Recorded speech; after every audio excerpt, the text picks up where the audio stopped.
सतयुग में सत सुकृत नाम से पहले मथुरा में आए, खेमसरी रानी को शरण लगाए, उनको वैष्णव बनाए, शरण लगाए। फिर त्रेता युग में मुनिंद्र पुरुष के नाम से सदगुरु कबीर साहब प्रकट हुए।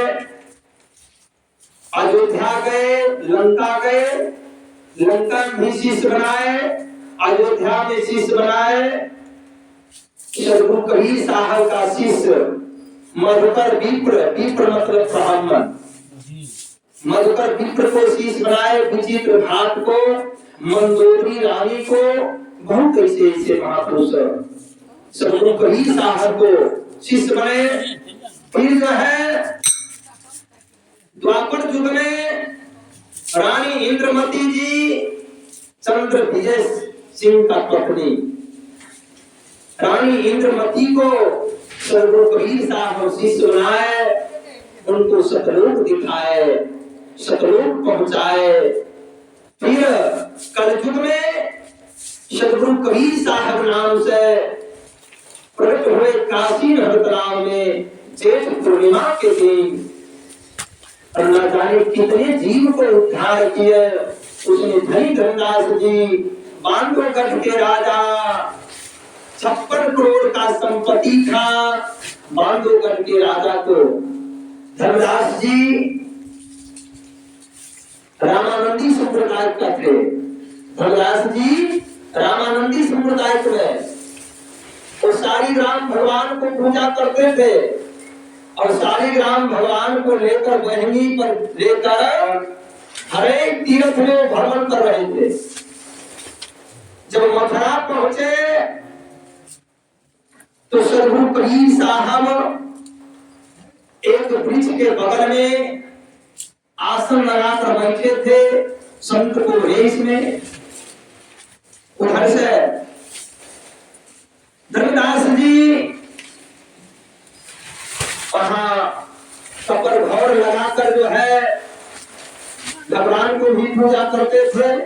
उनको साथ में ही सब चीज है, चूल्हा चक्की सब साथ में रखते थे और इतना कर्मकांडी थे जो जाना भी धोकर बनाते थे, भोजन भी बनाते थे, लकड़ी के धोकर अब तक भोजन बनाते थे। उस दिन जो है पोंगल बना रहे थे, जाना धोकर तो बनाए। जब पोंगल सिद्ध हो गया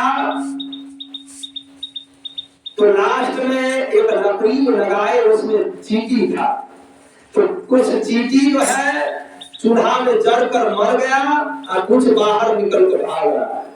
यह बात को देखे, दृश्य को जब देखे धनदास जी तो देख कर कहते अब ये भोजन अशुद्ध हो गया, क्योंकि चूल्हा में जब चींटी मर गया ये भोजन तो अशुद्ध हो गया।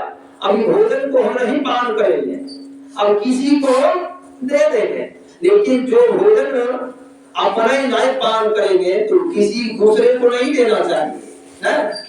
जब अपने मन में अशुद्ध हो गया तो किसी को नहीं देना चाहिए।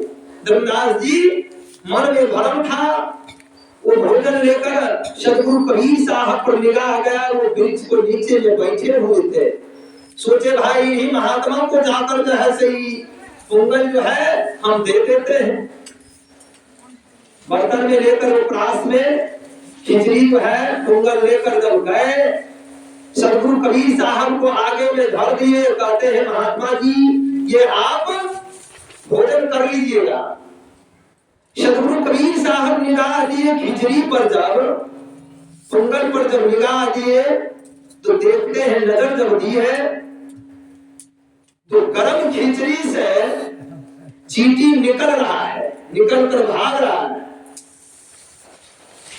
अब जो है धनदास जी का अपनी स्वर्ग हो गया। भाई जो चींटी चूल्हा में मरा जड़ कर वो खिचड़ी से कैसे निकल रहा है? सदगुरु कबीर साहब के आगे में आते ही चींटी का पूर्ण जीवन फिर मिल गया। वो चींटी उद्धार हो रहा है सदगुरु कबीर साहब के दर्शन से। अब जो है कोई जान पहचान नहीं, सदगुरु कबीर साहब में धनदास जी में पहला के दर्शन जो है, धनदास जी को जब दर्शन दिए तो धर्मदास जी को कहते हैं, हे धर्मदास, हजारों चींटी का हत्या हमको देने के लिए आए हैं। ये कहे जहां सदगुरु, हे महात्मा जी आप कौन है? चींटी तो मारा वहां, फिर यहाँ निकल रहा है। कहे हाँ, आपको जो है चींटी चूल्हा में जलकर मरा था, लेकिन यहाँ आने के बाद इसको पूर्ण जीवन मिल रहा है। आप ये कहाँ जा रहे हैं? कहे हम जो है तीर्थ में जा रहे हैं, तीर्थ करने के लिए जाते हैं। शालिग्राम भगवान को हम बहनी पर रखे हुए हैं, कांधा में ठेला पड़ गया था भगवान को ढोते ढोते। अब जो है एक साखी है जो 68 तीर्थ भर में आवे, असोफल गुरु के चरणों में पावे। 68 तीर्थ भर में आवे, सोफल गुरु के चरणों में पावे। कहे हे धनदास, भगवान कहीं मिले? अत नहीं, भगवान किसको कहते? पत्थर पानी को भगवान को नहीं कहते। कहे तीर्थ गए 3 जना, चित चंचल मन चोर, पापो एको कटक नहीं, 10 मन लाभे और। सदगुरु कबीर साहब तीर्थ को बारे में खंडन किए। फिर जो है कहे भगवान से दर्शन तो नहीं हुआ है। तो कहे भगवान कहाँ है? कहे भगवान आप वो ढो रहे हैं, ठेला पड़ गया भगवान, लेकिन मिला नहीं आपको। ये 84 से बचाने वाला कोई नहीं है। ये जीव आत्मा अमर है। इसलिए जब तक गुरु के शरणागत में निर्मल भक्ति में नहीं जाओगे, तब तक जो जीव का कल्याण मिलने वाला नहीं है। अब जो है वो धर्म की जाल जो था धर्मदास जी को टूट गया। कहीं इतना घूम आए, लेकिन दर्शन तो कभी नहीं मिला। कहे भगवान किसको कहते? रमैया राम बसे घटनाही, सब में वह राम है। राम को कहाँ खोज रहे हैं? सब में वह शिव है, ब्रह्मा है, विष्णु है। रजोगुण ब्रह्मा, तमोगुण शंकर, सतोगुण विष्णु। 3 गुण आत्मक शरीर, 5 तत्व से ये तैयारी शरीर। 5 तत्व, 3 गुण, 25 प्रकृति यह शरीर है। वो 3 गुण को आपको अंदर में ही भगवान है, उनको पहचानिए। जो भगवान है कहाँ? धर्मदास जी को पर्दा जो था खुल गया। धर्मदास जी सदगुरु कबीर साहब के चरण पर गिर गए और कहे गुरुदेव, हम तो इतना दिन अंधकार में, मैंने अनहार घर में हम बौखते रह गए। काशी प्रयाग मथुरा वृंदावन गए, भगवान कहीं नहीं है, लेकिन भगवान मेरे अंदर है। जैसे कहे मिर्गा के नाभि में कस्तूरी है और मिर्गा दौड़ता है, वन वन फिरता है, उसी प्रकार गुरु बताते हैं जो आपके अंदर में वह परमात्मा है जिनको खोज रहे हैं, कहीं अलग नहीं है। मंदिर मस्जिद एक आस्था है मानव को, जो ये पवित्र जगह बना दिया गया है, जो शांति से वहां हम पूजा करेंगे, बस और कुछ नहीं है। वो पाक जगह माना गया, पवित्र जगह माना गया। हिंदू का मंदिर पवित्र माना गया, मुसलमान को मस्जिद पवित्र माना गया। जो नमाज पढ़ते हैं 5 वक्त जाकर मस्जिद में, मस्जिद को पाक बनाए हैं, सभी जाएंगे पाक स्नान करके जाएंगे। लेकिन हमारे हिंदू समाज में क्या होगा? भगवान को पूजो करेंगे, खैनियों भी नहीं चलेगा, उधर से आए तो मंदिरों के बगल में जैसी कर खाए तो फेंक देगा। यही हिंदू का दशा है। क्या मुसलमान भाई नहीं खाते हैं? वो भी खाते हैं, लेकिन टाइम से खाते हैं। मंदिर जाने को वक्त, मस्जिद जाने को वक्त नहा सोना कर पवित्र होकर खैनी खाकर। अभी तो ऐसा है जो सत्यनारायण भगवान को पूजा दीजिएगा और उधर गांजा का मारेगा तो मंडली भगवान को ठोकन चढ़ा रहा, क्या कहेगा?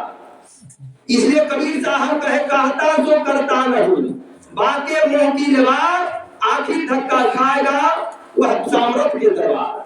सज्जनों, भगवान की पूजा देना साधारण नहीं है। भगवान सबसे श्रेष्ठ है। तो माता पिता को चुराए तो खैनी खाते हैं ना, अब भगवान को आगे उठाएंगे। बहुत लोग पूजे में देखते हैं बैठ कर खैनी लटाता है, बहुत सत्संग में खैनी लटाते। जिनको हम इष्ट मानते हैं उनसे पर्दा करना चाहिए ना। मंदिर में मस्जिद पाक है, लेकिन मंदिर में माता भगवती को स्थान बना दिए, वो पाक जगह है। लेकिन 9 दिन जो है से पूजा होगा, 10वां दिन क्या होगा? बलिदान होता है। तो जिस स्थान पर बलिदान होता है वह मंदिर का लायक नहीं है। एक वो बकरी को मार देता है, देते हैं पत्थर चौक पर, तो सब असंते भाई से पूछा जाए वो क्या कहेंगे? जो कसाई खाना है। और जहाँ 1000 का 1000 मर जाए तो उसको क्या कहा जाए? इसलिए सदगुरु कबीर साहब कहे, सारा जग है अंधा, और साचे को संग न लागे झूठे का है बंधा। सज्जनों, सदगुरु कबीर साहब को वाणी थोड़े सुनने में तकलीफ लगता होगा, लेकिन सच्चे शब्द कबीर को सच कहो जगमाय, और जैसा को तैसा कहो सो तो निंदा ना। गलती करने वाले को गलती कहने में कोई अपराध नहीं। मंदिर तो हर एक जगह है। देखिए मंदिर तो कीर्तन धाम में भी है, माता भगवती को मंदिर है, लेकिन यहाँ का समाज कितना सुंदर है ना, कितना विचारहीन है जो शाकाहारी मां मंदिर को बनाए, वैष्णो देवी का स्थापना किए। अब बहुत जगह जो खाने पीने वाला है वो अपना ढंग को भगवती को बनाएगा। भगवती तो माँ है। इसलिए सज्जनों, जब तक भोजन नहीं सुधरा, विचार नहीं सुधरा, तो पूजा कैसे सुधरेगा? इसलिए पूजा करना कोई साधारण बात नहीं है। प्रेम सुने से कबीर साहब की। धर्मदास जी गुरु किए और गुरु कर कर भक्ति किए, वहां से शिष्य बने। फिर सोचे भाई हम अपना परिवार को भी हम भक्ति में ज्वाइन कर दे, कबीर मत से जोड़ दे। वो आए, उनको पत्नी था आमीन। आमीन माता को कहे, कोई सदगुरु कबीर साहब से पता पूछे, हे गुरुदेव हम अपना घर में भी आपको ज्ञान को प्रचार करेंगे और हम अपना परिवार को भी वैष्णव बनाएंगे, गुरुदेव आपका पता कहाँ है? तो सदगुरु कबीर साहब धर्मदास जी को पता बताए। कहे धर्मदास अंता खोजबे मिलब नाही, आ जब मिलबता साधु माही। संत को माहे, हम संत में ही रहते हैं। सब जितने संत हैं वो कबीर साहब के रूप में है, सब में कबीर साहब है। कहे सब में वह कबीर साहब विद्यमान है। इसलिए अभी जितने आए हैं कबीर साहब के रूप में। ये सत्संग में आना साधारण बात नहीं है।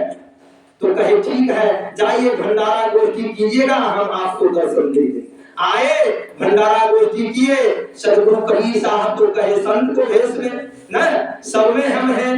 लेकिन यह बात को विश्वास धर्मदास जी को नहीं हुआ। जो रूप ये रूप में दर्शन हमको देंगे तब मैं होगा ना। सदगुरु कबीर साहब ये भंडारा किए नहीं मिल रहे हैं तो सेवा किए साधु संत को धर्मदास जी। लास्ट में थक गए तो ध्यान किए, जब ध्यान किए तो श्वास बंद जब कर दिए तो कहे अब